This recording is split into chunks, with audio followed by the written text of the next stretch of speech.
C'était il y a un an quasiment, jour pour jour, le 24 octobre au Camp Nou, Barça-Real Madrid. On va avoir l'impression que c'était un autre monde. Pourquoi? Regardez, Messi était encore là, aujourd'hui parti au Paris Saint-Germain. Pardon.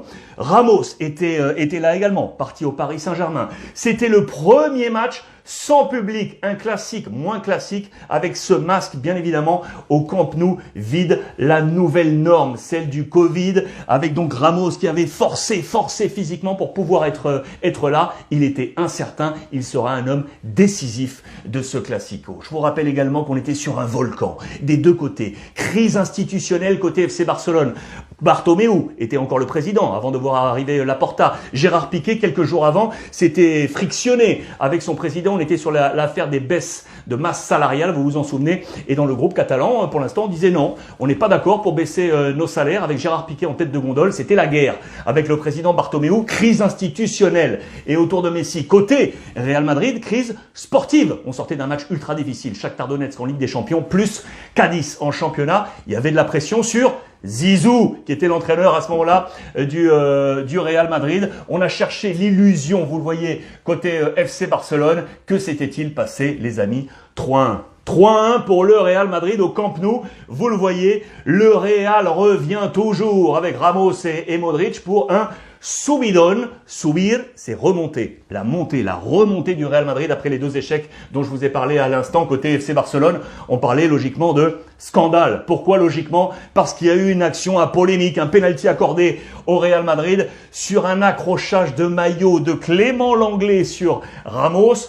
Regardez, Koeman avait explosé littéralement. Il ne comprend pas pourquoi à ce moment-là, le Barça était à chaque fois victime de la VAR. C'était un traquenard, un coup fourré pour le FC Barcelone. Le cri dans les colonnes, regardez, du quotidien Sport, así gana el Madrid. Tous les adversaires du Real Madrid, à chaque fois qu'il y a une polémique arbitrale, on dit que c'est comme ça. C'est que comme ça que peut gagner le Real Madrid grâce aux arbitres. Regardez, c'était le titre donc du quotidien Sport avec le penalty transformé par Sergio Ramos. Le Real, issu de ce match, leader devant la Real Sociedad, alors que le Barça était 12e. Pression passée et changé de coche, passé du Real Madrid au FC Barcelone. Sur le plan sportif, c'était l'indignation totale pour Ronald Koeman. Vous le voyez, le scénario était simple, hein. Le Real avait ouvert la marque. Égalisation avec Ansu Fati. On se dit alors que le match est équilibré. Messi a une action énorme face à Courtois que le gardien du Real Madrid va sortir. Et puis, c'est là qu'intervient cette polémique et cette indignation générale côté FC Barcelone. D'ailleurs, dans l'organigramme de direction de Bartomeu, on va se fendre de quelques tweets très grossiers à l'encontre de l'arbitre. La Ligue va s'en mêler. Il va y avoir tout un pataquès autour de ça. Et puis finalement, eh bien, le Real va s'imposer avec le penalty transformé par Sergio Ramos et en toute fin de match, Modric, un superbe extérieur du pied, magnifique pour le 3-1. Mais vous le voyez, ça a été vraiment la polémique avec ce noir là partout sur les colonnes de la presse catalane, monsieur l'arbitre, et on revient même sur toutes les actions dans la saison alors où Ronald Koeman estime que la VAR aurait dû être en faveur du FC Barcelone. Je vous rappelle peut-être les forces en présence à ce moment-là. Côté catalan, Neto était dans les buts, la défense avec Dest, Piqué, l'anglais titulaire, le français Jordi Alba, Busquets, De Jong, Pedri, Léo Messi était encore là, Coutinho titulaire et Ansu Fati également, vous le voyez, pas de Antoine Griezmann. On s'était interrogé et on va y revenir. C'était le groupe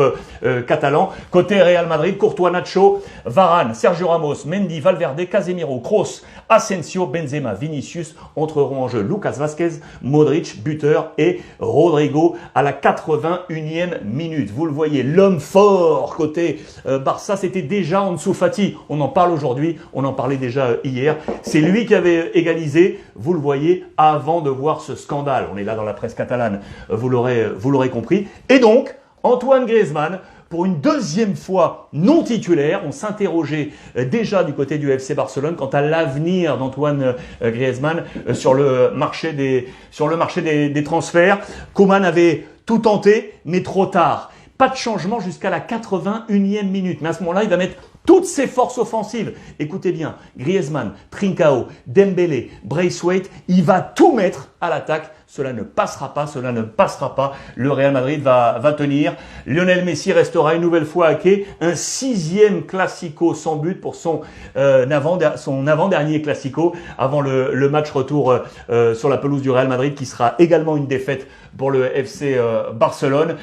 Messi, pas de but, alors que de son côté, Karim Benzema avait été, regardez, selon la presse catalane, un indétectable. Il s'était positionné derrière la ligne de milieu du FC Barcelone, tel un fantôme, là, pour truster tous les ballons. Il avait été ultra efficace avec une passe décisive, notamment sur le premier but du Real Madrid. Il n'y aura pas eu de révolution pour Ronald Koeman avec ses changements en toute fin de match. Le Real va s'imposer et retrouver ses valeurs et sa réaction de champion, le champion sortant qui va ainsi s'imposer pour y croire. Zidane était le roi du Camp Nou. On le rappelle que sur le ratio, il est le meilleur entraîneur du Real Madrid sur la pelouse du FC Barcelone. Et un homme au cœur de cette victoire, c'est Sergio Ramos qui, je vous l'ai dit, a poussé physiquement pour être présent. Il sera décisif. Vous le voyez, ce Classico qui avait redonné vie au Real Madrid avec Ramos pour être le héros. Les temps ont changé, c'est fou. Un an après,